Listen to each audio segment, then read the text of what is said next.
welcome to our 101 lecture series for this year. In this lecture series, we'd like to share with you knowledge on the Middle East. And before I start, I would like to thank the people who have put it together, our public sphere team, Ms. Retna, Ms. Huda, and Ms. Jamalia over here. So a big round of applause to them.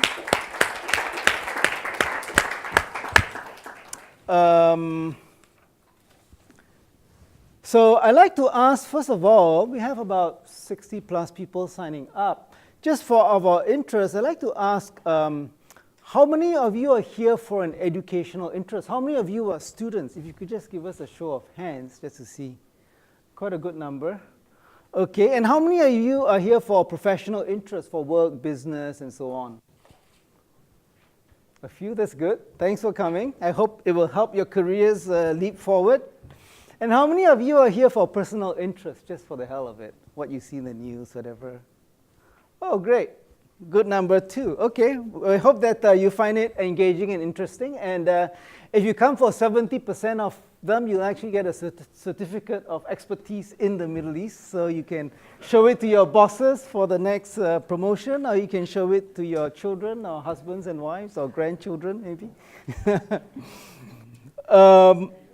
Okay, so we will have about 10 more lectures in this series. So it will go till end of November.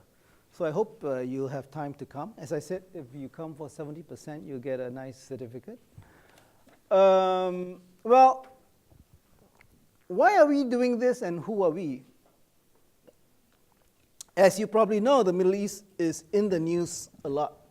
In the news a lot these days, all the time. Front page news all the time. And you may or may not know it, but Singapore and Southeast Asia have many ties to the Middle East. I'll just mention a few. First of all, we have an Arab population from South Arabia, what is called Yemen today, from the region of Hadramaut in Yemen. And this population has been here since the very beginning of the founding of Singapore by Stamford Raffles. And they have had a long history in Southeast Asia. They have had roles in bringing Islam to Southeast Asia, and they have had central roles to play in the foundation of Singapore as well. So Stamford Raffles brought these Arabs to Singapore from places like Palembang, Siak in Sumatra, just as he brought Chinese from Malacca, from Penang, and Tamils from the region and so on to pull. Basically, there were these Asian networks across the Indian Ocean, and Stamford Raffles pulled them to Singapore from nearby places like Palembang, Riau, and so on to help set up Singapore, and that's what we have today in Singapore. So you have an old Arab population. You probably know that Singapore is, or oil and gas is one of the major industries of Singapore. It was actually the first industry, the first manufacturing industry of Singapore, and on good days, you will smell the oil and gas from the refinery south of the university. You may also know that the Shell Oil Company has been a big player in Singapore. Finance ministers have come from Shell Oil and so on. Former Prime Minister Lee Kuan Yew used to say that the one thing he's very proud of in Singapore is learning how to select the best people. And he learned how to select the best people by adopting Shell personnel systems, actually. So oil and gas, very important to Singapore. And of course, now we have the renewal of trade across Asia. You, of course, all know about the rise of China. You know about the Chinese One Belt, One Road.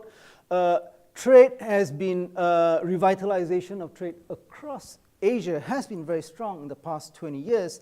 And in this sense, Asia includes the Middle East, which is also called West Asia. So if you think of it, the Middle East as West Asia is being linked again very strongly today with the rest of Asia, with East Asia, and with us in Southeast Asia. The Chinese One Belt, One Road, of course, will go through Southeast Asia and go through across Southeast Asia to the Middle East. We also have very old relations between the Middle East and Singapore, these old relations, a lot of them, of these relations go across the Indian Ocean, across the water. So the maritime space is very important to us in terms of these old relations between West Asia and Southeast Asia. You have, of course, Islam, pilgrimages for 300 years. You have scholars going there, coming back. You also have a lot of trade relations. So I will be speaking about these old relations. There is a question, why do we have a Middle East Institute in Singapore? Because in Singapore, it seems to be quite far away from the Middle East and off the axis of Middle East, Europe, and American relations, which is so much in the news. In Singapore today, we are a little bit off this axis. One of the main reasons why we have the Middle East Institute is to understand what all these old relations between Southeast Asia and the Middle East were, number one.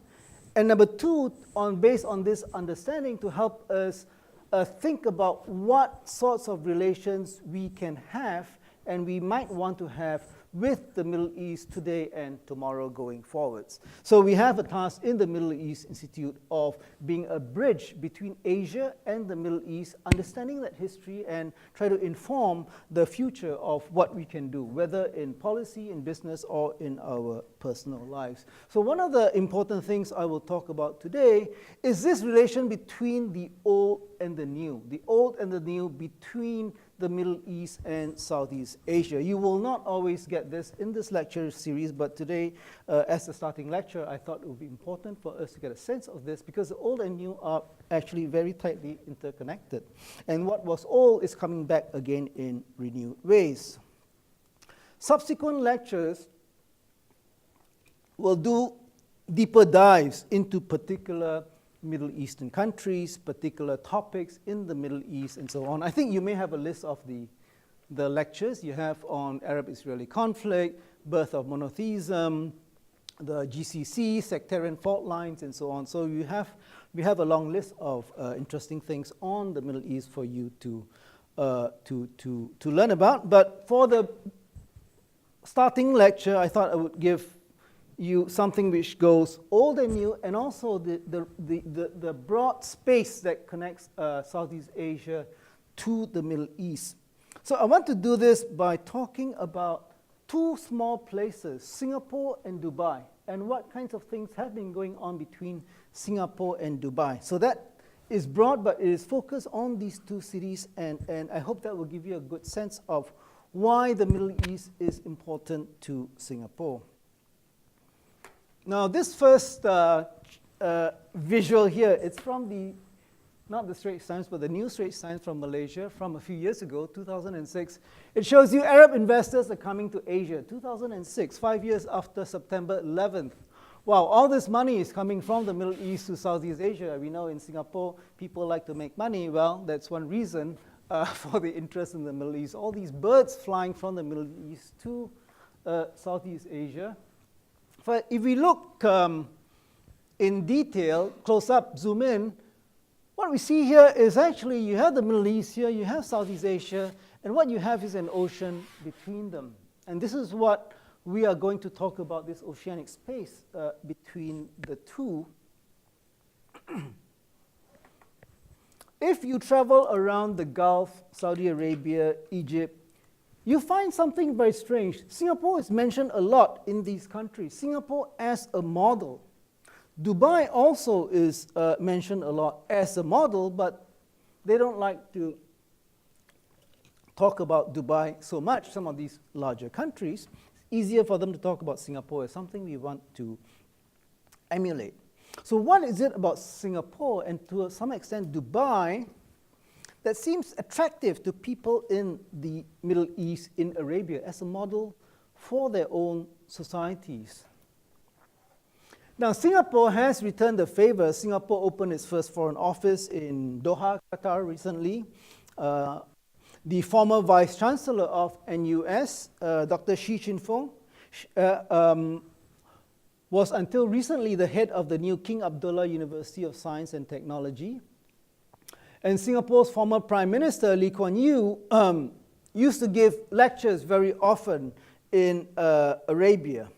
And US, of course, now has started teaching Arabic, and we now have a Middle East Institute in NUS.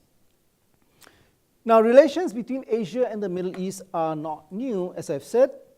They've always shared a coastline across the Indian Ocean. This coastline has been a fixture for centuries or aeons, has not changed. So there are these long-standing connections across the ocean, and as I've said, you've had Arabs from South Yemen, the area of Hadramaut here, basically going across East Africa, India to Southeast Asia. They have a big presence in Southeast Asia. The husband of your new president is an Al-Habshi from these Arab families. So I think if we think about this ocean, it gives us a common conceptual approach to thinking about how small places like Singapore, like Dubai, have become very successful in the contemporary world.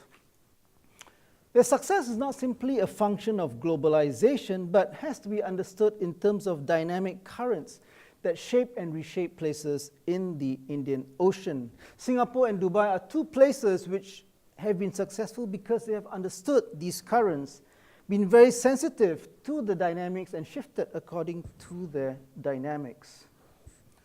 If we look at some iconic places in Dubai and Singapore, this is one of the iconic buildings from Dubai. I'm sure you've seen it all the time. It mimics a ship with a sail with a full wind behind it.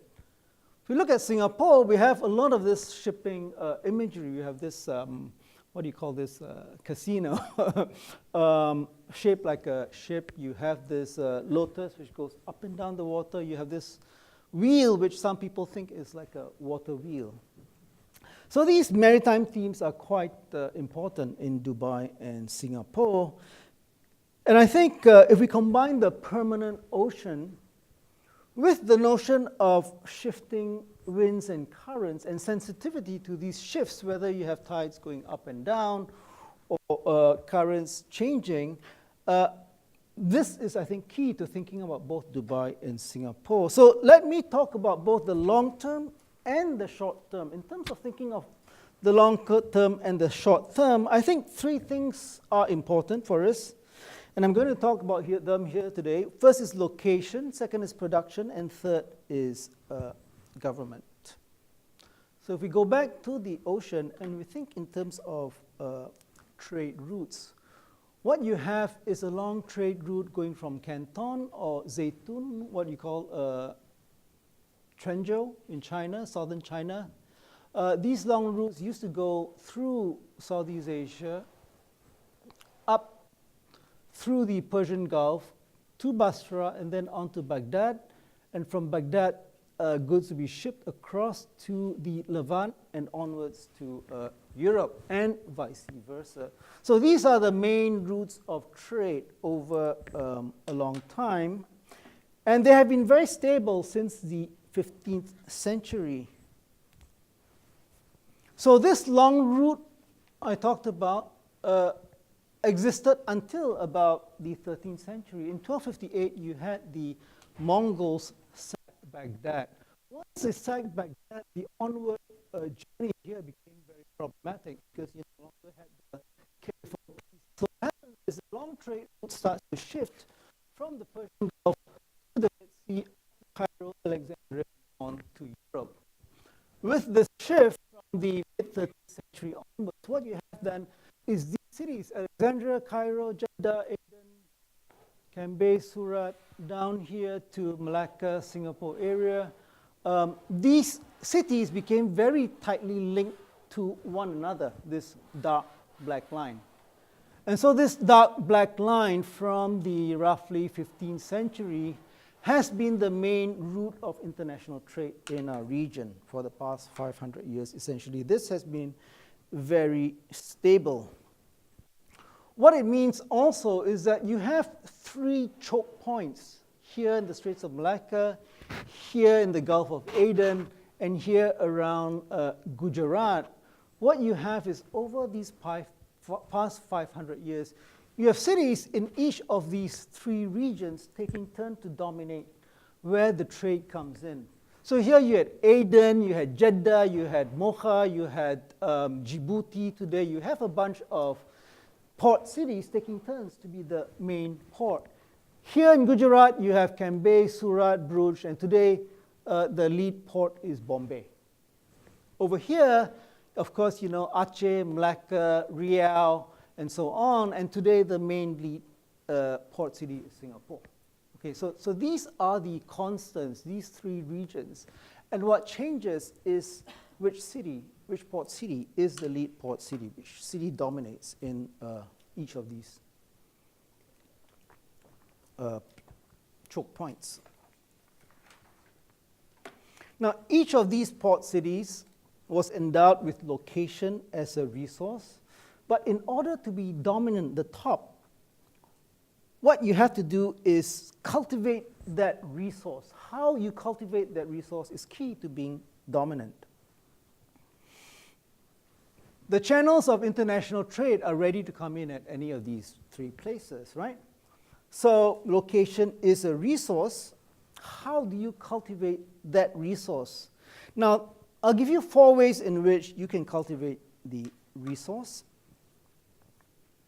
And the role of government is important in cultivating this resource. Now, what I mean by government, you will see, is quite broad. The modes of cultivation move roughly from coercion to consent. Okay, what do I mean by coercion? So first of all, you can be a pirate. You can go out from where you are located in any of these places. You go out and you capture those ships. You raid them. Okay, so that is one way of doing it. Now, today you have Somalis going out and raiding these ships in the Western Indian Ocean. You also have pirates in the Straits of Malacca today. So this piracy thing is long-standing and ongoing. A second way of doing it is to have state piracy. So states may in fact be pirates. So you had the Portuguese, for example, when they came over to do their colonization, they would raid ships and they would say, if you want to pass by here, you have to buy a license from us before you can do it. Otherwise, you are illegal and we'll do nasty things to you. So a government can also act as a pirate by trying to regulate and monopolize these trade routes. So these are coercive ways of doing it. Now, there are other ways which are by consent rather than coercion, and I call them post-piracy states. So instead of going out and capturing ships or forcing them to come into your port, you can say, please come, you will be happy if you come, because we will do nice things for you. We can have standardized rates and currencies, so you know what it is you are paying for and being paid in. We can have standard rates of taxation, such as 6% tax. You bring your goods in, 60% tax, that's it. We won't take 100%. We can have courts of law. If you have problems between each of you, we can have arbitration by known laws. And what was the known law for a long time was Islamic law, Shafi'i codes of law. We can have schools and courts provided often by Muslim jurists who Chinese, Indians, Europeans can all use. So we have common ground rules and institutions for adjudicating conflict. So these sorts of things attract traders to come. And lastly, you can also have ports which are free of tax, what we call free ports, where you don't have to pay tax on goods coming and going. So Singapore, Penang, Aden, Dubai grew very quickly as free ports, and that's one reason these ports were able to come up so quickly, because you don't have to pay tax. Very attractive. So that's a third way of bringing trade in. And the fourth way is for the state itself to trade. Apart from allowing trade to come in free, the states could make themselves free to trade. That is to say, these states can combine the roles of government and merchant. This is the most sophisticated way of cultivating location as a resource, and it's something which Dubai and Singapore are pioneering in ever new ways today. So we think of these as 4 different strategies of port making, and think of them as choices being made in the context of rivalry between states, between port cities who were states. Then the issue of timing is something which is important. When you do what? That timing issue often determines who wins out historically. I first came across this issue of timing when I worked on these migrations of Hadramis across the Indian Ocean from South Yemen.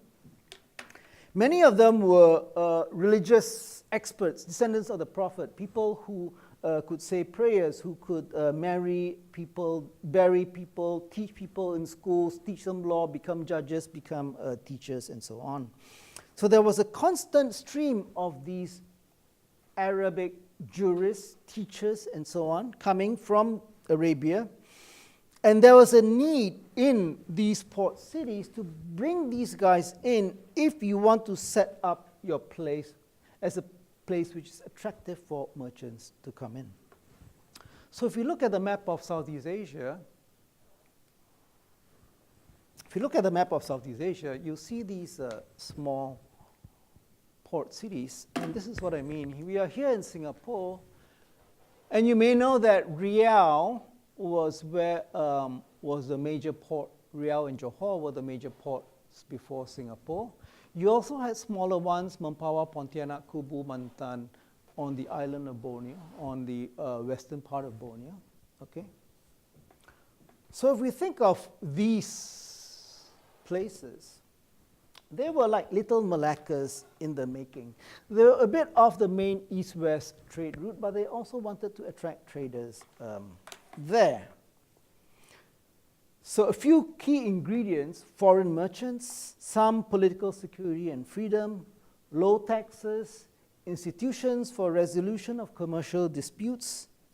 In the early stages, I've said, piracy is one way of doing it. They were pirates, raiding ships going around. But as they grew bigger, you could no longer do this sort of coercive thing because it puts a limit to how much you can grow. People will start avoiding you. If you do this consent mode by attracting people, traders, then you can actually grow bigger. So one way to do it is to announce yourself as a civilized and comfortable place for doing business. And one way of doing it is to invite these Muslim jurists to come and set up a school, a court, a mosque, and so on. Now, the most attractive of these figures were people we call Sayyids, or descendants of the Prophet. So let me give you a quote from a source describing a sequence of events taking place around here.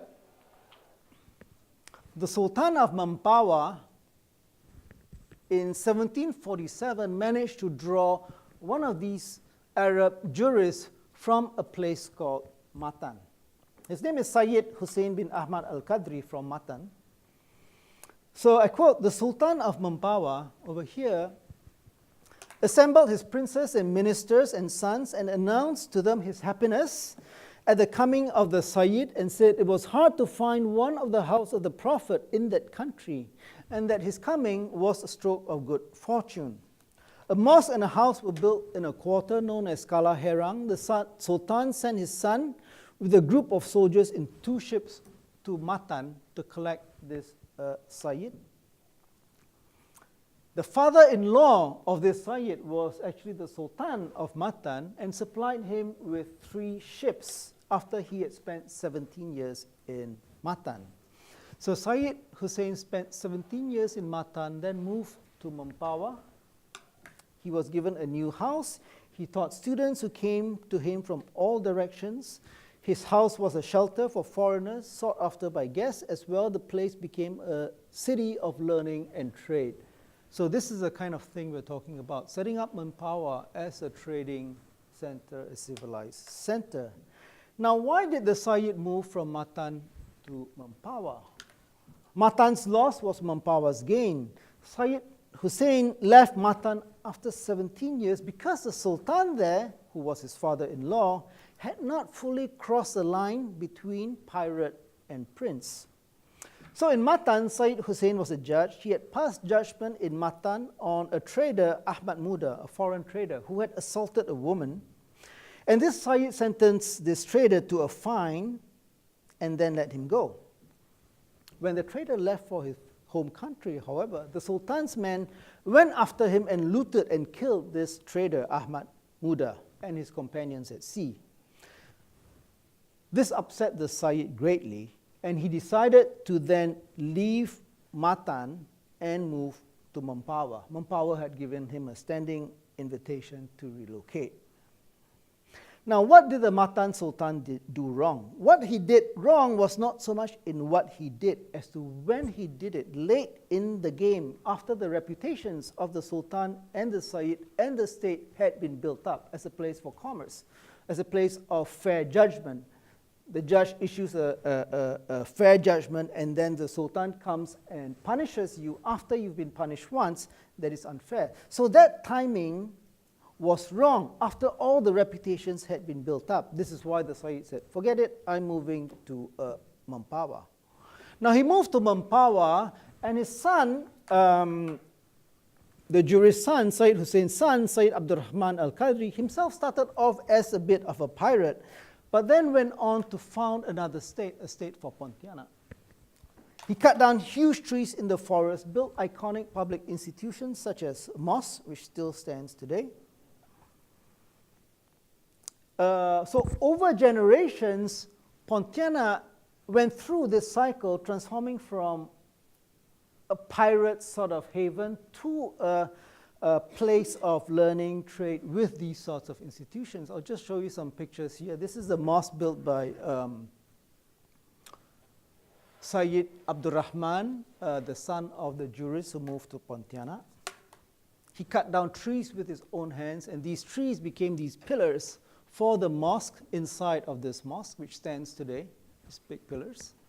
And here's a picture, a drawing of one of the sultans. Looks a bit of a pirate, I thought might give you a sense of things. And here's a boat, which the sultanic boat. Okay, so this is the story of the creation of one of these states from a pirate state into a successful port city. And I would add that the former Prime Minister of Singapore, Mr. Lee Kuan Yew, his family actually comes from Pontianak. So there is this sort of organic historical link between these places. Now, beyond the issue of location and how you cultivate location as a resource, production can play an important role as well. So now let's look at production. One of the major sources of attraction for these port cities has been regional production. Production enhances location. A port's function as a vent or export point for regional production enhances and supplements its international trading role. So, for example, Gujarat was a huge producer of cloth. Gujarati cloth went all the way to East Africa, Middle East, Southeast Asia as well. So a lot of the cloth we know and love and wear today originated from Gujarat. The batik design originates from Gujarat. Over here, you had the production of coffee. Yemen was the first major coffee export region in the world. So in the Red Sea, Yemeni coffee used to come out of a place called Mocha around here. Mocha was the major export port for coffee, and it gave Mocha the edge over Aden and Jeddah over here in the 16th and 17th centuries, until the Dutch stole some coffee plants from Yemen and brought them over here to Java and forced the peasants to plant coffee here. And although Yemeni coffee was a famous coffee, what the Dutch did was then to say that their coffee was what they called Mocha Java. So what we know as Mocha Java today is in fact how the Dutch started to take over the coffee trade by relocating production to Java. So in the Straits of Malacca, of course, the big thing was pepper from Aceh. Pepper was what the whole world wanted. So traders came from Aceh as well. So if you think coffee, cloth, pepper here, these major products enhance the location of these port cities. Now, production and location also interact. It's not simply additive. So for example, in Gujarat's case, they would, for example, export cloth to Mocha, okay? And in Mocha, in exchange for the cloth, they get silver from all these merchants from all over the world. This silver, they then lent to people from a small country called England, who didn't have much money at that time. So they would lend the silver, the Gujaratis would send cloth to Mocha, they would buy coffee, and they would make silver, and that silver they would loan to English traders. What those English traders then did was to take that silver, buy coffee, export it to Europe. And once they export it to Europe, they make a profit. Once they make that profit, they would then pay the Gujaratis back in Gujarat. So if you think about it from the point of view of a Gujarati trader, first of all, you send cloth here to Mocha, you make a profit from the trade. Number two, you lend the money to the English, who give it back here to you. You then become a financier, a money lender to the English, who give it back to you in Surat. So you are turning the money over twice. It's a double profit, okay? And that double profit goes from here to England and then back here. Okay, so what you start to see is the sort of thing I'm talking about: production, location. Production and location is not simply additive. It keeps spinning a few times by going through these international circuits. Okay, so this is a sort of higher level of interaction we are talking about between these port cities. And these sorts of interactions start to link these port cities together with London and so on in ever thickening webs of interrelation. So we don't see this when we talk about when we study one single country, but when you look at these port cities and you look at these sorts of interaction, goods, finance, and so on, you start to see that these port cities become very tightly interwoven with one another. Okay? Now, this importance of both production and location and their interaction is seen dramatically if you compare Singapore with Aden. Aden over here. Okay, Aden is here and Singapore is here. They are basically on opposite ends of the Indian Ocean. Now, at the point of independence, these were the busiest ports in the world. Aden, the British left in 1967. Singapore was kicked out of Malaysia in 1965. Now, when that happened, they were at that time the largest ports in the world, the busiest ports. They also had huge military installations. Aden had the British Royal Navy. Aden had the Royal Air Force. Singapore had the Navy.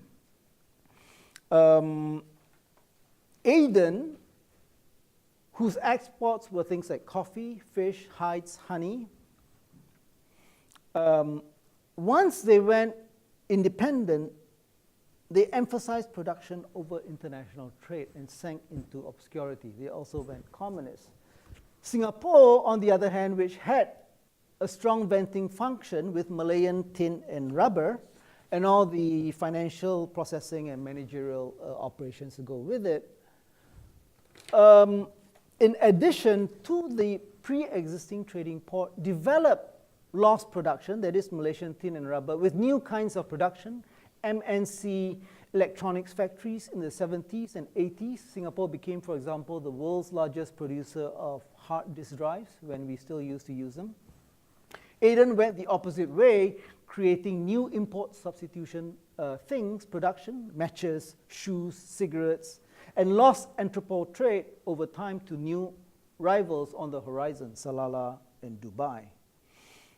Now, Dubai, as we know, Dubai is over here. Dubai is not on this main trading route, okay? So how did Dubai take over Aden? Aden is right on the main trading route. How did Dubai take over Aden?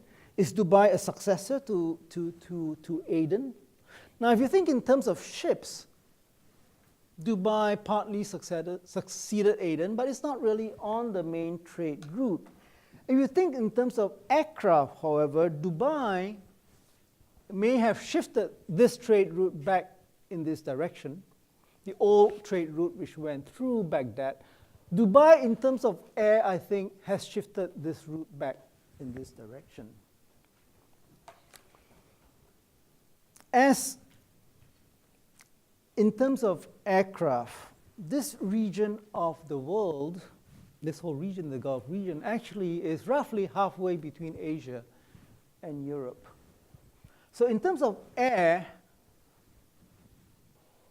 this region actually becomes central again to the trade routes, being halfway between Europe and the Far East. And if you look at aircraft statistics, if you look at Singapore Airlines has been suffering a lot out of competition with Qatar Air, Emirates Air, Etihad, and so on. This is something which our friends in Changi are very well aware of. So we add aircraft to our story of this old relation between location and production. We have a new twist. This new twist is what we call intermodal or multimodal transport, or the brave new world of the logistics revolution, the working man's term for globalization. We call it supply chains in Singapore. This is what makes President Trump and his supporters in the American heartlands very unhappy. Very unhappy. The logistics revolution is about reconfiguring the relation between location and production. What this reconfiguration means for these Indian Ocean port cities is the new part of this old story which is unfolding today. This logistics revolution, Americans call outsourcing, and they hate it. But their business compatriots, those in actually finance, industry, and so on, those who are the 1%, call it supply chain management. This new logistics revolution is understood as new techniques and powers and enthusiasms over mixing and control the modes of transportation, tracking, inventory, sorting, warehousing, and precise delivery in space and time. These are all parts of what we call the logistics revolution. You no longer simply have a warehouse, finance, things stuck. You have a chain which connects them all, and you don't have things stuck in warehouses. Stock is also traveling. Things being assembled are also part of stock. So what you have is a leaner, faster, more cost-effective system by tying all these things together. So this is what is also called the horizontalization of industries, such as electronics and aircraft manufacturing. The old model was what we call vertically integrated. Henry Ford brought all the things together in one factory. He controlled the iron, he controlled the steel, he controlled the parts and so on, brought it all in one factory, one integrated top-down factory, did it all in Detroit. The new model is different. You don't produce everything in one place. You have things produced in different places, and you bring them together. This is what Singapore is very good at. So what you have is companies like Dell, Cisco, Boeing in the 1990s onwards divested themselves of production straps to contract manufacturers. Different contractors manufacture different parts. So they reserve for themselves only design and final assembly and testing, like Boeing. So Boeing, for example, if you look at a Boeing aircraft, you have a tail fin made in Washington, entry doors are made in France, landing gear in Britain, cargo doors in Sweden, fuselage in Italy, wing in Nagoya, Japan, and so on. All these parts are made in different places, and then they are brought together. This is the new headquarters of Boeing. It actually sits no longer in Washington, but in Chicago. From Chicago, they can manage all this. Walmart is often lauded as a pioneer in this process, in which detailed knowledge of how items move at checkout counters. So at checkout counters, you have sensors. These sensors track every good going out, and then they feed statistics backwards into computers, which is applied backwards through inventory, purchases, and even into the costing, manufacturing, inventory, and delivery processes of suppliers. So it goes all the way back down the chain to the suppliers. Such knowledge gives its producer and holder, Walmart, the power to squeeze out inefficiencies in stock, supply, transport, and ultimately to squeeze its suppliers themselves. So Walmart is very cost effective. It has the cheapest goods in America, and it's able to squeeze its suppliers to push them down in terms of their supply price. So when you have such knowledge, you blend it with logistics, transport, tracking, sorting, warehouses, and so on, you get to choose and expand the range of companies which supply you, and the range not only of companies, but of countries which supply you. And essentially what I'm saying is that the work of production, you are no longer such a company which does this. It's no longer so much a production company as a company which does arbitrage trading. So you become actually a trader more than a manufacturer. You have your design, but then you can outsource. When you outsource, you are actually trading, buying and selling components from the cheapest producers. So the logistics revolution allows manufacturers to reduce moving inventory, shop from more suppliers and countries, pushing down supply, reducing costs. So some of the manufacturers, for example, National Semiconductor, in 1992, when it started doing all this outsourcing, it found itself dealing with 42 freight forwarders, 13 transport carriers, and many, many countries. Essentially, NS, when it started doing this, developed a huge headache. What did it do with this headache? It farmed out the headache to FedEx. And what FedEx did was FedEx consolidated all this stuff into a single global distribution center in Singapore. When FedEx did this, it was able to cut costs in half. Delivery times were cut from 18 days to 2 days. This logistics revolution meant higher profits from lower inventories, both moving and still. As companies focused on this supply chain and the role of logistics in production grew, logistics was farmed up to specialists like FedEx and UPS, and in some cases they started doing manufacturing as well. So Singapore in the 1990s became a FedEx hub, no longer about local production, for which it has been replaced by Vietnam, China, Thailand, and so on. Rather, it is about a production process which is international, involves international transport, and the lines of travel meet in one place in Singapore.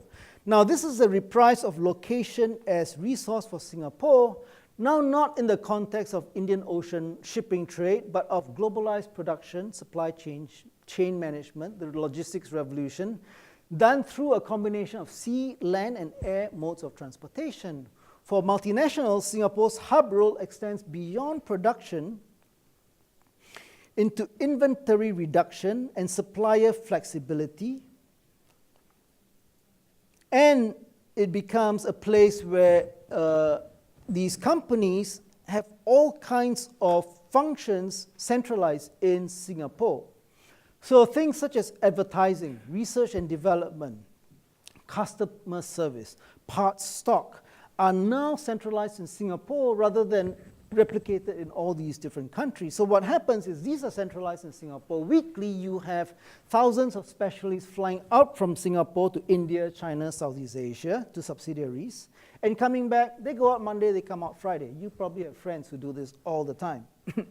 Now, you can see this in Singapore Airlines' route. You have Singapore as a hub. You fly to Taiwan, Manila, lots of places in India, all these places every week. You go out Monday, you come back on Friday.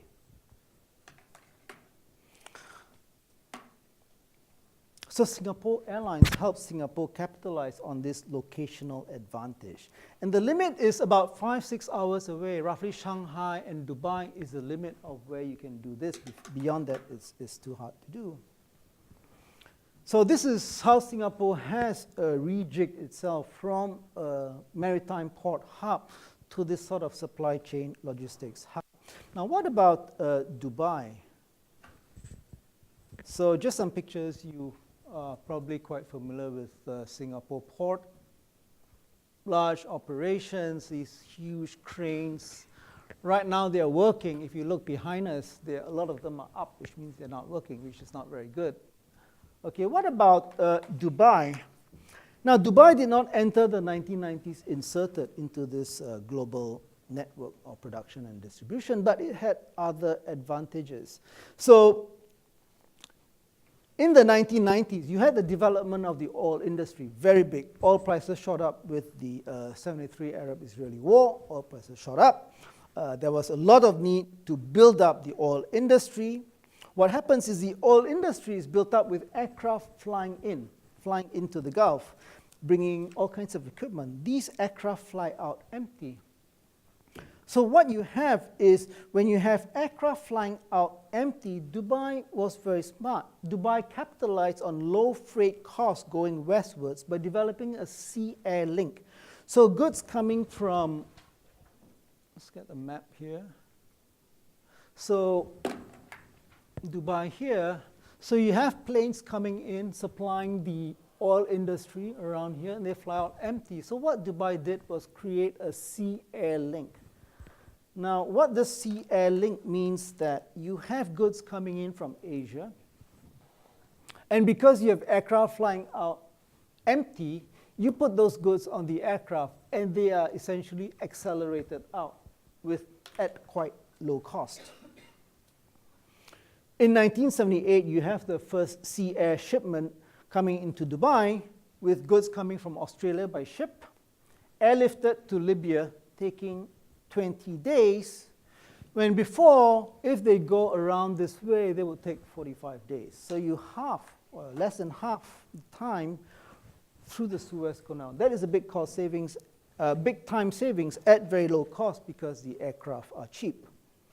Now this sea-air bridge gives Dubai a fast, cost-effective alternative for Asia to Europe via the US. In the past, Asia shipped to Europe via the US. They'd be taken by boat to California or Washington, taken by train across to the East Coast, and then to Europe. So this sort of thing Dubai started to shift the direction of shipping. When the Soviet Union fell, you have all these Central Asian countries opening up. People start to come down from there as well to buy all these goods. At the same time, in the 90s, you have again the Iraqi occupation of Kuwait and then the Gulf War to push back Iraq. And what this does was it brings more and more aircraft, bringing in military stuff, flying out empty, and the whole thing kicks up another level, okay? So what you have then is Dubai doing this sea-air link, creating itself as a hub. And this hub draws in not only East-West trade, but Central Asia down here. You also have humanitarian problems in various places. Dubai starts to become a hub for humanitarian supplies. You build on that. Once you have all this traffic growing, because of economies of scale, you can start producing flowers and vegetables from places like Ethiopia, Kenya, ship them to Dubai, and then onwards to Europe. So if you go to an English supermarket, you will find vegetables and flowers from Kenya, from Thailand, and so on. This is not possible because of this high volume, low cost hub which Dubai has created. So if you pull these things together, and you say that you have a warehouse in which goods going through the warehouse, through sea and land, don't have to pay customs. You go onwards. What you have is, again, a free port, but now in this global logistics way. So warehousing is a critical function in these things. Warehousing is actually very important in the history of international trade. In order to become the dominant player, you can use warehouses in very strategic ways. Let me give you an example. In New Jersey, you have someone from Pakistan, a chemist. He developed a dye factory. He developed a dye factory, and since he's from South Asia, he figured that if he relocates to Asia, he he's much closer to his sources, the chemicals, the dyes. And so he relocated to India. The production costs are cheaper, materials are cheaper, labor is cheaper. But the problem is India has too many religions. So many religions, you have holidays every other week. You also have communists, you have strikes all the time, so your shipments always get delayed. Problem. So move back to India. What he did was move from India again to Dubai. So what happens in Dubai is this. You set up a warehouse in Dubai. As and when the stock is ready, you ship it to Dubai. And once you have stock there, anytime the Americans or Europeans want, you can send it out easily. So Dubai helps you take advantage of the advantages in India without suffering from the downside. Also, what happens when you set up shop in Dubai, they give you a number of visas, 5, 7 visas for your employees, but he only needed one. He needed only one clerk to issue out the goods when the orders came in.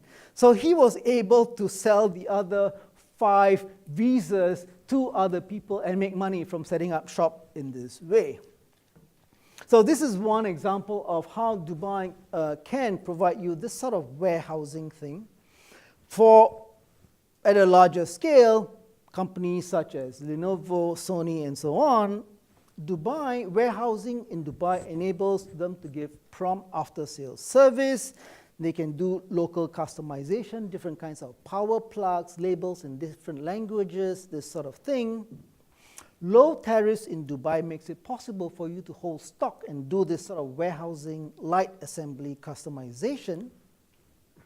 So it makes stock economical.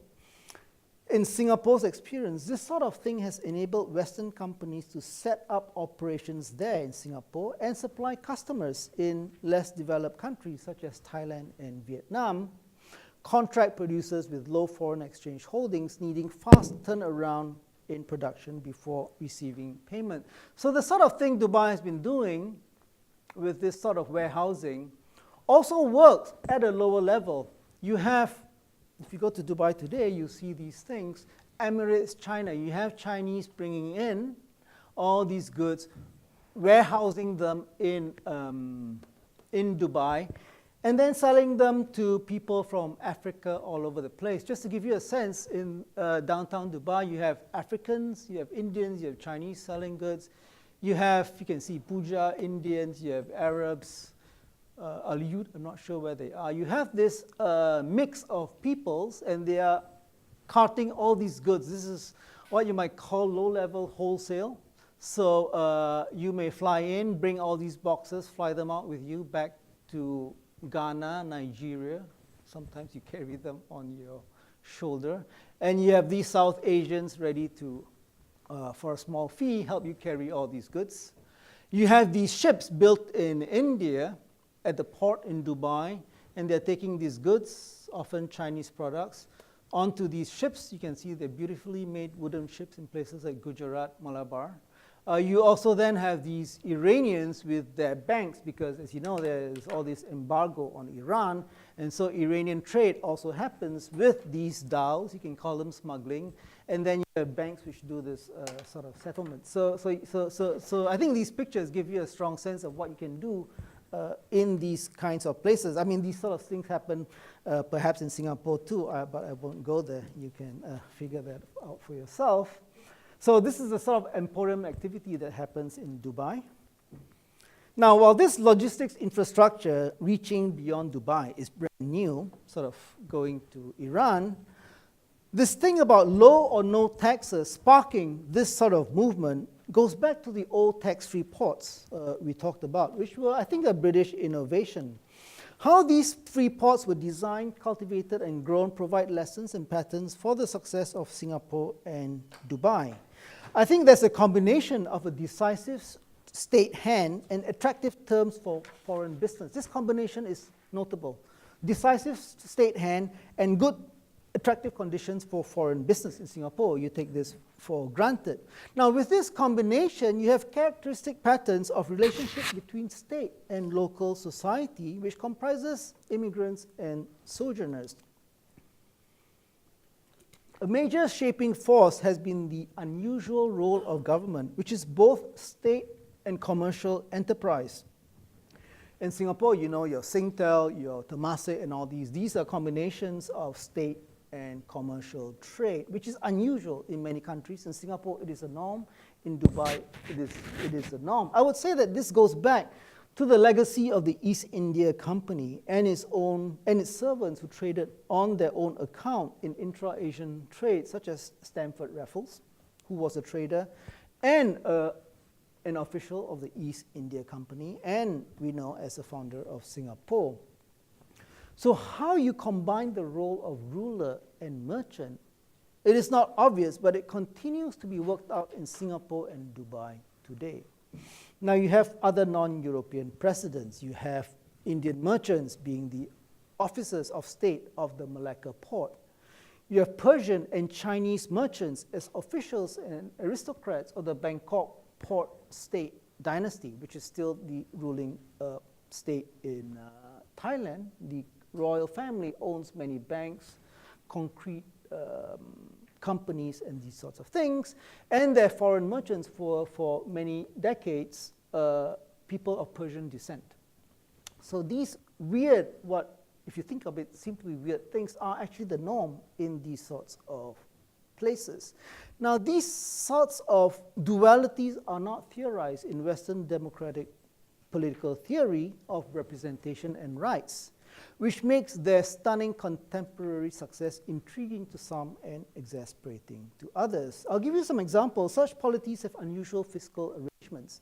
Taxes play a relatively minor role. In Singapore, your income taxes are very low compared to European countries, but you have a very high national savings rate of over 40%.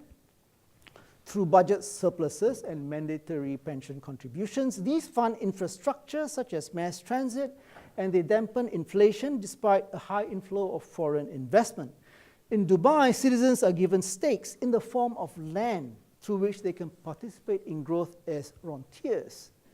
In Singapore, government ownership of large tracts of land previously held by the British military enabled the government to build affordable HDB housing flats for the masses.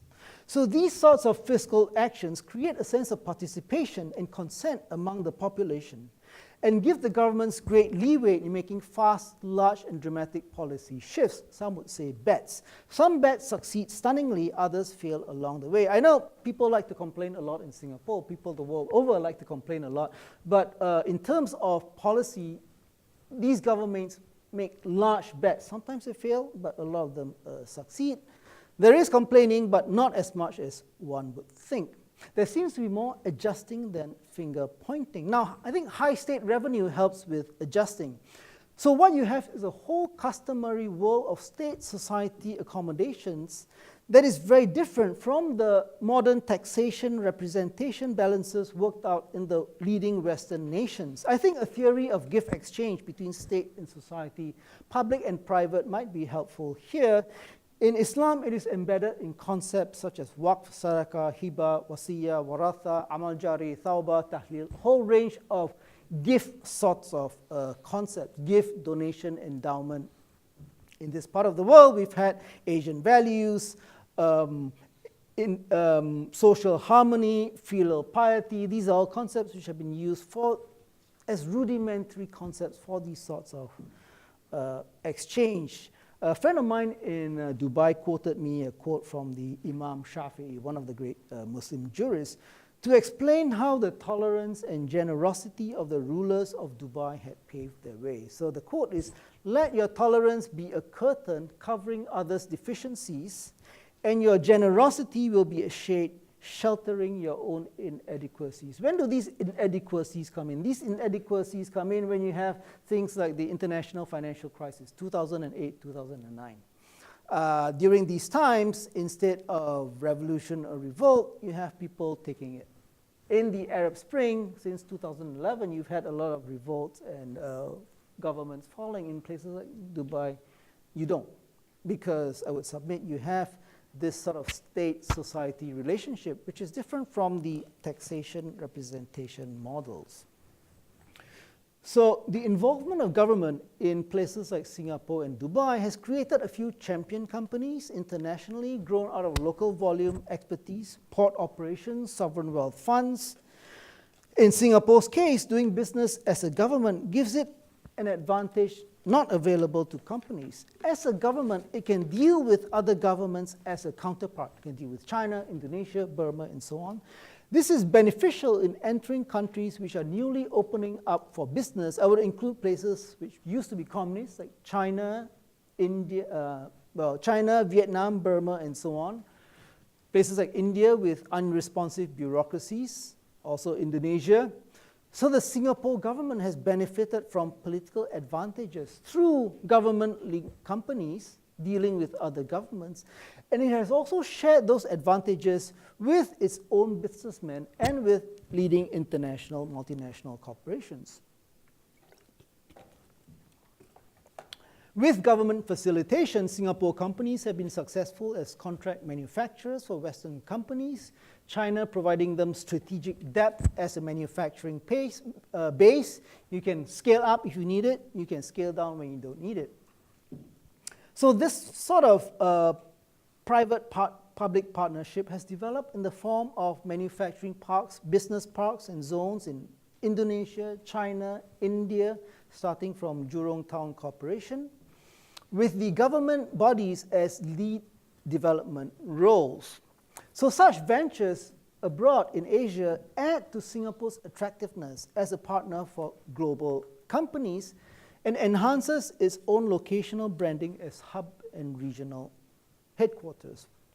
Dubai has been doing something similar, but in different ways. Dubai has been able to attract global companies to itself, send its own port and investments arms out to compete in the world, but it has not quite played the role of regional political commercial facilitator in the way Singapore has. But it provides facilitation for governments such as those in Iran and Pakistan, which have their own policy, policy distortions.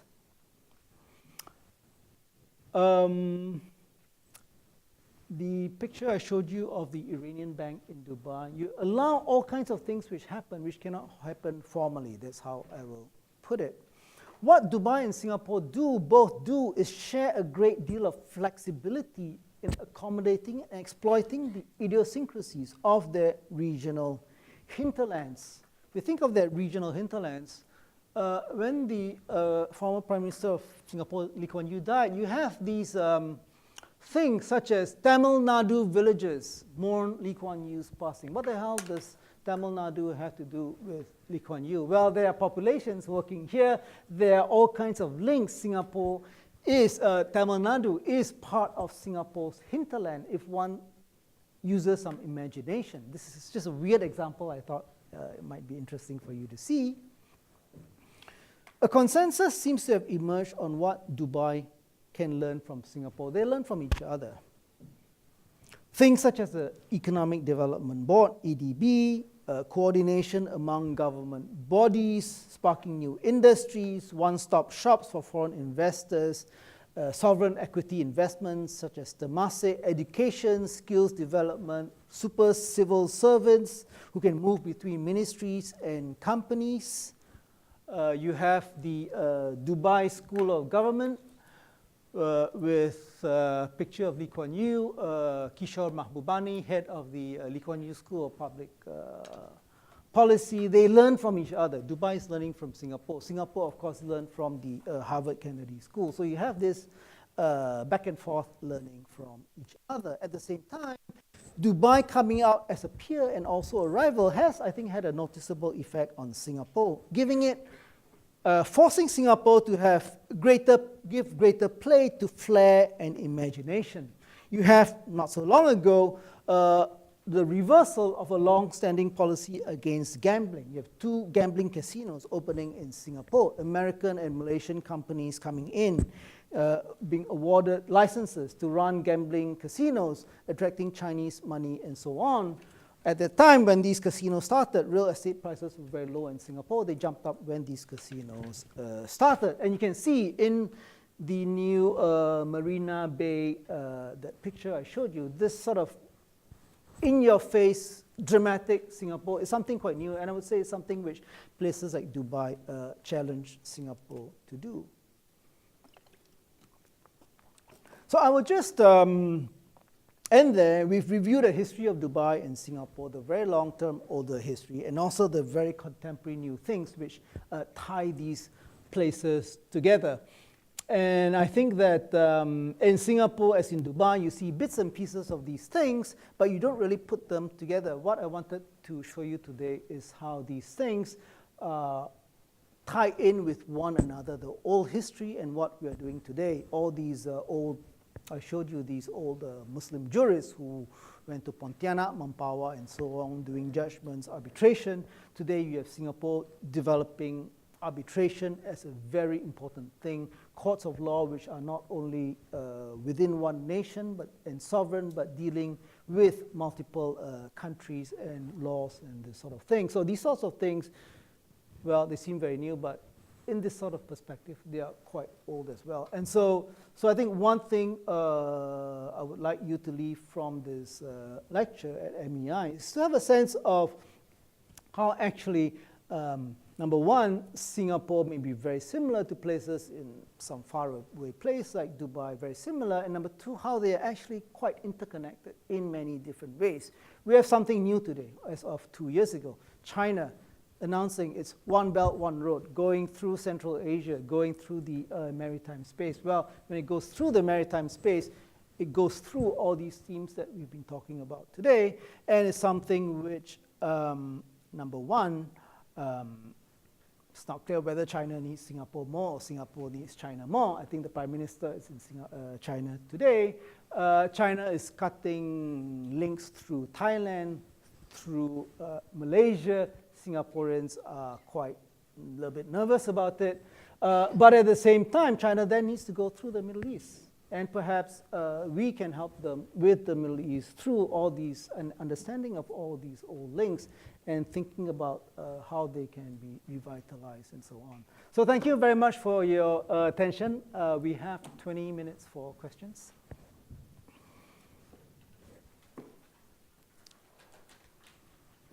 Yes? Thanks for your speech, for your talk. Actually enjoyed it much. Especially I didn't think of Dubai and the Singapore comparison. From your experience, from your interactions, do you think Dubai's edge in the region is being challenged by its neighbors in terms of its port status or its air hub status? In terms of it's whether Dubai's relevance as a port or air hub status being challenged by its neighbors. Yes, if you think of aircraft, of course, Dubai has Emirates Air. Now, Emirates Air was, I would say, the leader in being a global hub for air. And because it was a leader, as I said earlier, in your region, you have a few cities competing. Now, in air terms, you also have a few competing cities. Dubai was the first mover, and then you had Etihad from Abu Dhabi developing something similar. You have Qatar Air developing something very similar. Qatar calls itself a 6-star airline. I don't know what 6 stars means, but Qatar is a 6-star airline. And now you have Turkish Air jumping into the game as well. Turkish Air, I think today I would rather fly Turkish Air than SIA. 30 years ago, SIA would feed you lobsters in economy class. They'll be very nice to you. These days, they're not so nice. Turkish Air, you have in economy class, chefs coming wearing these hats and so on. You have a very nice lounge in Istanbul and so on. Turkish Air is trying very hard, as SIA did 30 years ago. So you have this competition in terms of air. You may or may not know, Lufthansa, the German airline, has been having a lot of trouble, a lot of strikes by pilots and so on. Why? Because Lufthansa is losing business to Turkey. So Turkey is competing with Dubai, Qatar, and so on, but Turkey is also competing because it's further up with European airlines. So airlines like Lufthansa are really suffering. So if you think of Europe, Lufthansa is suffering. You think of Southeast Asia, Singapore Air is suffering. Why? Because the business is coming to the center, which is the Gulf. So that is happening. It is quite clear. If you look at aircraft, it is quite clear. Yeah. So And I would just add also that this spat between Qatar and UAE, Saudi, these are parts of it also. It's not all of it, but it's part of it. Yeah. Thank you for your wonderful presentation. So my first question is, what's the institution in Dubai? Is it democratic or is it monarchies? It's a monarchy. Okay, so my It's next a sheikhdom. question. Oh yeah. It's a monarchy. It's a monarchy. So my next question is, how far does it go to protect property rights? Because property rights is a very important, very important institution that actually gets people to actually stay in the place and not just stay there for business, but stay there and actually settle down. Very good point. Very good point. Dubai recently made categories of land available to foreigners for purchase as private property. 2000, I can't remember the year, 2005, 6, 7, something like that. They had new laws which allow foreigners to buy property. So you have the possibility of foreign ownership of property. You have that. I would say that Dubai, Abu Dhabi, all these places in the UAE, you think of the UAE like Malaysia, you get it. Malaysia has 13 states and can't remember, 11 sultans, something like that. 13 states, 11 sultans, I think. Dubai is similar. It's a federation of sultans. So Malaysia is a federation of sultans. UAE is a federation of sultans. Each emir sheikh is a monarch, ruler of their state, and the states come together as a federal state. And where Malaysia is concerned, when the British set up this system, essentially you had, let's say in Perak, you have Abdullah, Ali, Muhammad competing to be sultan. The British come in and say, okay, you, Abdullah, are sultan, the rest get lost. The rest get lost. You then set up a council of state. You have a council of state, law number 1, so-and-so is sultan, all laws come from him with a resident British advisor. Law number 2, land is alienable for private property. So the setting up of these kinds of sultanates is also in part actually has to do with the setting up of property rights or the right to alienate land for private purchase. So this system started in Malaysia in this way, and it was the formation of the UAE was actually informed by the Federation of Malaya and the cut, let's say, when Malaya was formed, you have Sarawak, Singapore came in, Singapore left in 65, Brunei did not come in. Why didn't Brunei come in? Well, the reason Brunei has a lot of oil.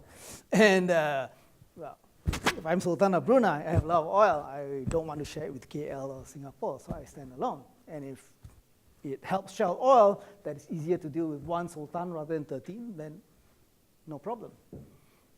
Qatar, same thing. Qatar could or could not have joined the UAE, did not join the UAE, had gas. And there's one reason why they're upset with Qatar, because it could have been part of them, they did not, but, you know.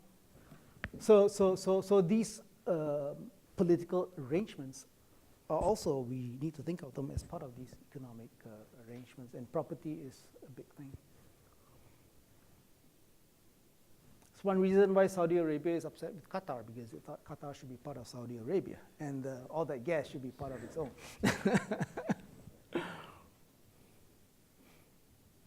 Any other questions? Yes, please.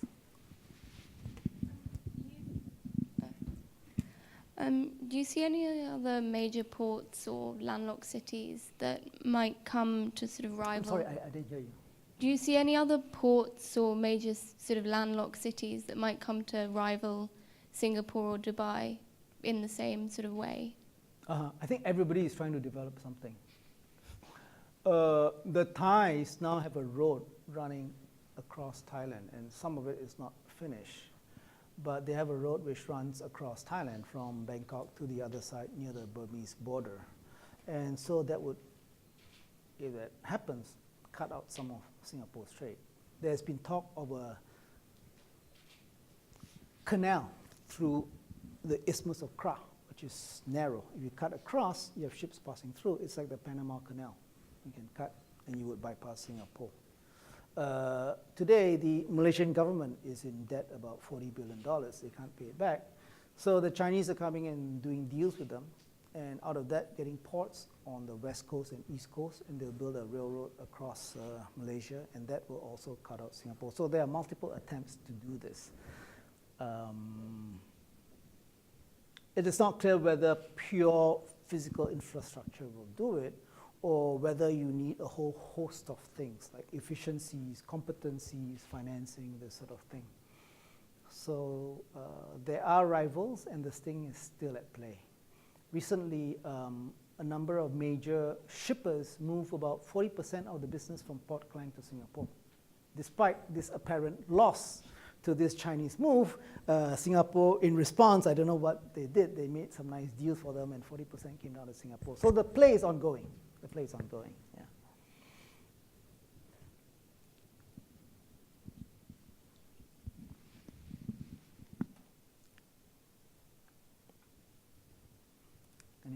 Any other questions? Yes, please. Oh, all right. Okay, thank you for your presentation just now.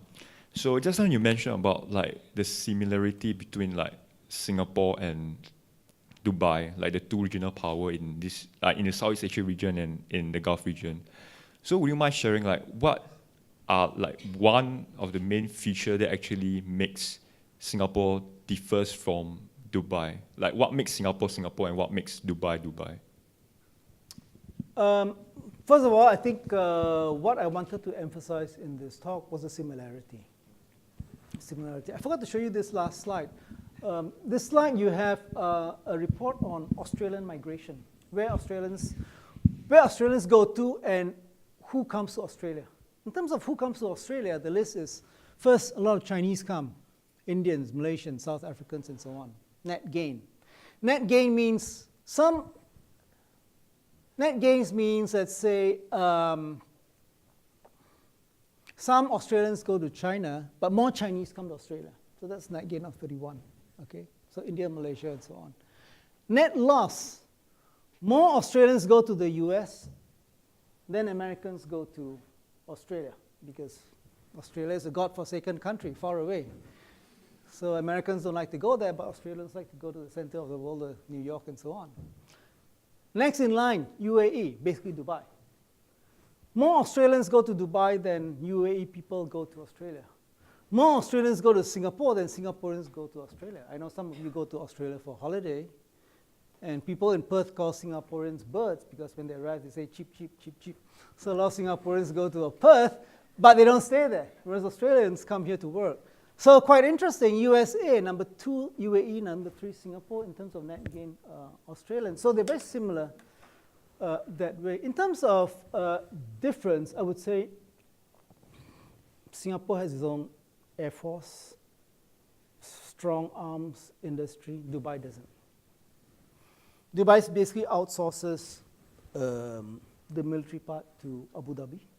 In Abu Dhabi, they're roughly under the American umbrella, which the Singaporeans are also, but Dubai does not have its own military to speak of. Both of them do not have resources to speak of. You don't have oil, you don't have gas. Both of them don't.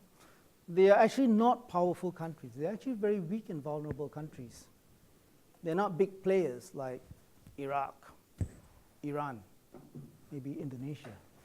They don't have bulk power resources, but they have this sort of combination of things I've been talking about.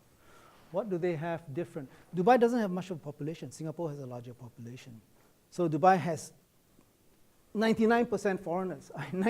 Some huge proportion, 90-something percent foreigners. Singapore does not have that many foreigners. Singapore has more of a local population. Singapore, I would say, has more developed institutions like universities, educated population, and so on, which you might consider national, local resources. Dubai has much less of that.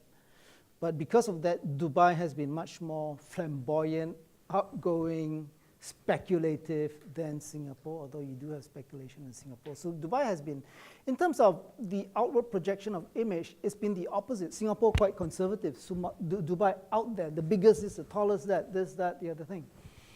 Singapore has recently tried to catch up, but that also is quite different.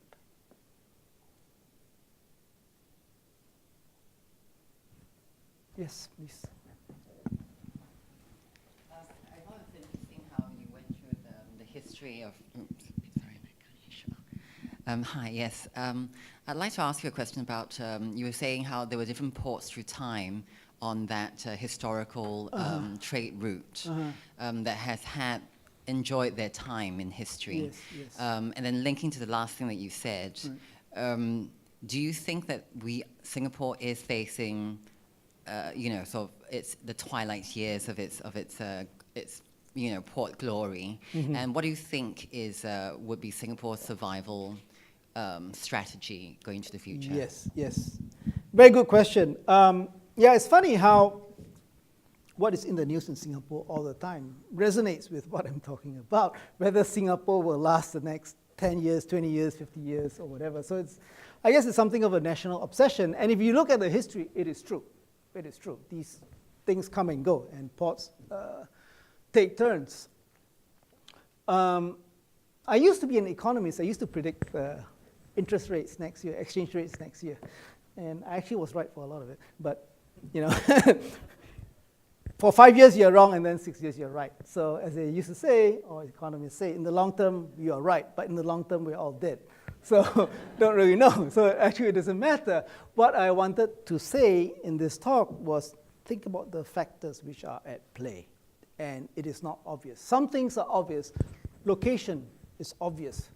Production is obvious. When Singapore was kicked out of Malaysia in 1965, Malaysian tin and rubber, why should we export it through Singapore? We export it through Port Klang. Crisis. Your railway line from Malaysia down to Singapore ends in Tanjung Pagar. Your port is in Tanjung Pagar. You think about it. Land export to Tanjung Pagar, the railway stops there, the port goes there, you take it out. What I talked about sea-air connection in Dubai, Singapore used to do it, land to sea connection. Okay? 65, well, wasn't cut all at once. Slowly it's cut, and now unfortunately, the beautiful train terminal is no longer working. That link is now cut. But Singapore has developed other things. You still have a port there, but you're actually going to move the port to Tuas. And that port is going to do other things. So for example, Singapore was big as what we call a bunker. A bunker means a place where you store, used to be coal. Ships come, you store coal there, they come from Europe, Middle East, they're out of fuel, you give them fuel, they go on to China. Okay? So we did that with coal, we did that with oil. Now, when you lose some of those functions, you play into other things. So Singapore moved from oil bunkering to oil manufacture, oil refining. You supply China, you supply Japan. Singapore is a major oil supplier for China, Japan. During the Vietnam War, Singapore supplied both the US Army and the Viet Cong. So you always have opportunities to keep spinning it. So I think there is no one answer. The question is whether you can keep on your toes and whether you have a sense of the factors you can play. So I said that not only production or location, but you can add to that finance. When the Gujaratis sold cloth and then financed the English, you can spin it twice. So I think if you have enough of these functions together, you can keep the team going. So even though Malaysia may have a better connection, they may not have the efficiency, they may have corruption, they may have whatever, they may not be able to do it. Now your port may be cut out if the Chinese go further up. But one of the things is these port operations, there are actually very few in the world. You have PSA, Singapore ports, you have Dubai World, and you have one in Shanghai. What happens is Singapore PSA has port operations across the world. Same thing with Dubai, same thing with the Chinese Shanghai one. So what that means is that once you come into my system, you plug in all your stuff into my software, the timing, the location, the efficiencies, the pricing can be worked out across the world. So if you come in with me, you have the advantage of my network. If you don't want to come with me, you can go with Dubai or with Shanghai. What this means is even if you are cut out here, you still have this whole network you're operating across, which means that you're still a player. So these sorts of things, it's not so obvious, but these sorts of things you can build and do. You could also do what Norway is doing. Norway had a lot of oil. Norway had a lot of oil. It didn't spend the oil money. It put it in a national fund. Its national fund is the largest in the world. Maybe, I can't remember, $1 trillion or something. It's the largest, for a small country, Norway has the single largest sovereign wealth fund in the world, more than China, more than everybody else. Now, if Norway were to go to hell in a handbasket, its investments are everywhere. Its people can still live on the investments everywhere. Even if the tsunami hit all of Norway, they can still survive. That's another way of doing it.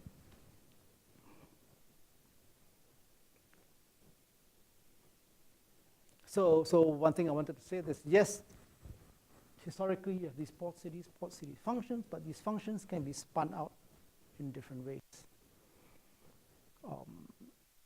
And that,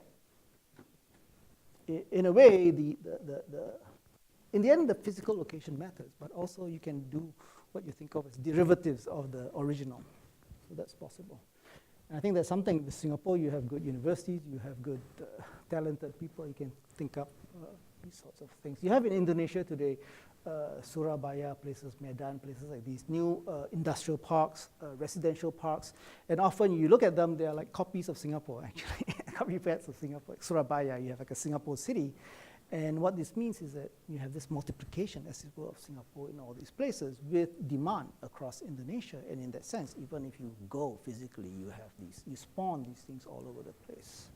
And I think one more thing I would say to this Singapore question, can Singapore survive? I mentioned this place up here, Zaytun. In Hokkien, you call it Chuan Chiu. In Mandarin, you call it Quanzhou. If you look at Zaytun, I wanted to show some slides. I didn't. I showed you slides of Dubai with Indians, Chinese, Arabs, and so on.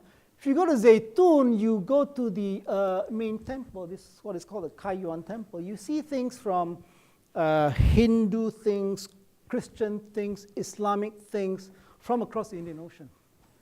And Chuan Chiu was, in Marco Polo's time, Marco Polo thought 12 something, it's the largest emporium in the world. It's not a big deal today. But if you listen to how people speak, it's very similar to Singapore.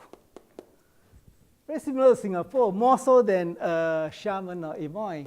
So if you think of it that way, this place lost its relevance, but the people relocated here, and they're doing very well here. So if tomorrow Singapore is not doing well, well, my hometown is Penang, maybe if Penang becomes a big thing, a lot of Singaporeans might move to Penang. Now we have a lot of Penangites in Singapore, Singaporeans might move to Penang. Or to take Lee Kuan Yew's case, his family was in Pontianak, which at that time was big for the reasons I mentioned. They moved to Singapore. So if Singapore goes, no reason why Singaporeans today may not move somewhere else. And I would not, I mean, it would be sad, but it wouldn't be that sad in the sense that those people will go to these other places, probably, hopefully in the region, and then reconstitute Singapore there.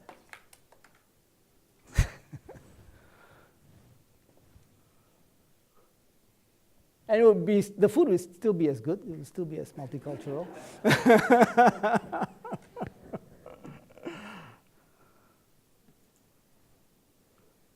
Any other questions? I think our time is up.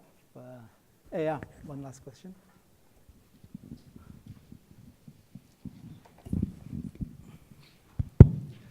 Yeah, thanks for your presentation. Found it quite insightful. In it, you talked about how the trade functions as an engine of growth, and how countries such as perhaps Singapore and Dubai have relied on international trade because of their limited resource constraints to grow their economies. But however, now several political developments such as the Brexit and the election of Trump, where he is elected on popular promises to pivot the US away from the world stage and perhaps into a more isolationist stance towards the world and its issues. And so I'm wondering, what implications does this have for future economic growth, and what do the futures for perhaps Singapore and Dubai hold, because these countries are quite oriented on trade? I think one of Trump's people, I think Brennan said about the Democrats. Brennan said about the Democrats that these Democrats, they go to Silicon Valley, okay, and their funders are people like Facebook, Google, and so on. And it said something like, these Democrats, they go to They are funded by $5 billion companies which employ 50 people. That's not us Republicans, that's the Democrats. Think about it. $5 billion, 50 people. That means to say they're not employing people. So I think from that point of view, Brennan is right. He's right that the industries in Detroit and so on have been decimated. He is right that a middle class has been built in places like Singapore, Malaysia, and so on in the past 20, 30 years, based on manufacturing, which has been lost to the US. I think that is correct. Also, growth of a middle class in China. I mean, all these countries, I talked about this, logistics, supply chain management, and so on, the end result is exporting to the US. So I think that is true. That is true. One of the big things now is that since China has been exporting all this stuff, Chinese incomes have grown. The question is, can China build up its consumption so that Chinese people themselves can buy these goods? If Chinese people can buy these goods, they have more income. That income can feed into production. So in the developed countries, consumption is about 70% of the economy. China is not there yet. So if China can build it up, China can take the place partially of the US as an engine for growth. So that is one thing. And I think that will happen over time. I think that the Trump direction actually is accelerating those things. It is forcing or making people think twice about the US and going more to the east. The Germans are definitely in that direction. The English, they do regret Brexit, but with Brexit, they also start being very friendly with the Chinese, the Arabs, and the Southeast Asians. So they, in a way, are reverting back to their old maritime trade position. When they had colonies, it was all maritime. They didn't give two hoots about Europe. After they lost their colonies, they started going to Europe and did well with the Europeans. Now they're going back away from Europe, but without the advantage of having a sort of colonial domination. So I don't know what's going to happen to the English, but I think this part of the world will adjust to China's gravitational pull. I think that's, if I were to predict, 50 years I'll be dead, but 50 years from now, I think Singapore will be much closer to China. And Trump is accelerating it. I think the real enemies of the American people or workers are not Chinese workers, but robots. The Chinese people are only playing a role in these 20, 30 years, making iPhones and so on. iPhones will soon be made by robots, as Tesla cars are being made by robots today. So Elon Musk calls the Tesla factory in California, I can't remember what he calls it, big, mad, giant machine. I can't remember what it is, but some big, nasty beast, which is machines producing machines. And think of machines producing machines. Elon Musk says, why we have machines producing machines? Machines do not work at human pace. Human pace is very slow. You need to look, think, adjust, put together. Machines can work very fast. When you have machines working at machine pace, you can produce a lot of output quickly, cheaply, without human intervention. That is where the American challenge is going to be. Robots rather than Chinese. That is their true enemy.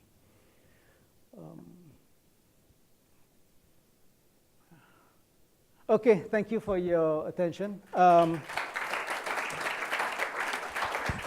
Next lecture will be by Professor Farid Alatas, The Birth of Monotheism. I hope I've given you a sense of these, the vitality of these connections. In the next few lectures, you'll see, you go more, drill down in depth into individual Middle Eastern countries. And the last lecture by Zoltan Pal will pull it back again to Southeast Asia. Thank you.